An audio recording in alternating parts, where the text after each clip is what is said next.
නොසිතුව ඇමතුම. මොකක්ද මේ නොසිතුව ඇමතුම කියන්නේ?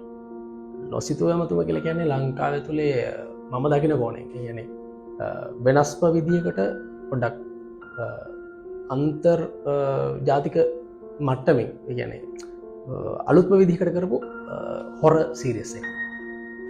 එතකොට ලහිරු වෙඩිපුල් ආරච්චි කවුද මේ ප්‍රොඩක්ෂන් එක ඇතුලේ? ලහිරු වෙඩිපුල් ආරච්චි කියලා කියන්නේ නොසිතුව ඇමතුම පටන් ගන්න මූල බීජයේ ඉඳලා ඒකේ අවසානයේ අපි ප්‍රේක්ෂකයෝ දකින ඒ තිරයේ දකින දර්ශනයට වග කියන්න ඕනේ මනුස්සයා. තව චුට්ටක් ඒක එක්ස්ප්ලেইন කරොත් මේ කතාවේ concept එක හදන තැන ඉඳලා ඒකේ ස්ක්‍රිප්ට් එක ලියන තැන ඉඳලා ඒ කතාවේ අධ්‍යක්ෂණය සහ ඒකේ සීන්ස් ක්‍රියේට් කරන තැන ඉඳලා ඕවරෝල් සියලුම කර්තව්‍යයන් කන්ට්‍රෝල් කරපු එහෙම නැත්නම් බිල්ඩ් කරපු මනුස්සයා. ඒ වගේම තව ගන්න පුළුවන් ඔයගොල්ලෝ දකින විෂුවල් ඉෆෙක්ට්ස් සහ මේකේ තියෙන ග්‍රැෆිකල් පාර්ට් එක තනිකරම රෙස්පොන්සිබල් කරලා ඒ දේවල් ඔයගොල්ලන්ට දකින්න සලස්පු පුද්ගලයා. VFX කළෙත් ඔයාමයි නේද? මේ ගින්දර දාන එකටද VFX කරනවා කියන්නේ?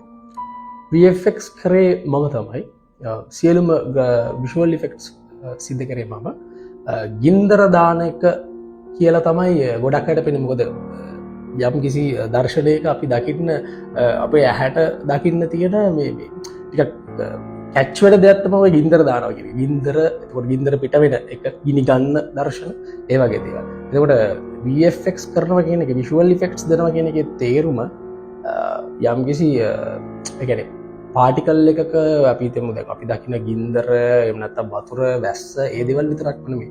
අපිට එතෙන්ද පුළුවන් වෙන්න ඕනේ එක අපි ෂූට් කරගෙන ආපු එක සීන් එකකට වෙනස්ම ලුක් එකක් දෙන්න පුළුවන් වෙන්න ඕනේ VFX ආටිස්ට් කෙනෙක් වුණා. මෙච්චර දෙයක් ඉගෙන ගත්තේ? ඉගෙනගත්ත දේ කියන්නේ අතරම මම ෆිල්ම් මේකින් ඉගෙන ගත්තේ දුබායි රාජ්‍යයේ SAE ඉන්ස්ටිටියුට් කියන විශ්වවිද්‍යාලේ. එතකොට ඒකේ මගේ ෆිල්ම් මේකින් ඩිප්ලෝමා එකක් කරනවා. ඊට අමතරව මගේ මේන් කැම්පස් එක ඒ කැම්පස් එකේ කියන්නේ අපි ඒකෙදි ඉගෙන ගත්තේ ග්‍රැෆිකල් දේවල් කියන්නේ විෂුවල් ඉෆෙක්ට්ස් වගේ දේවල්.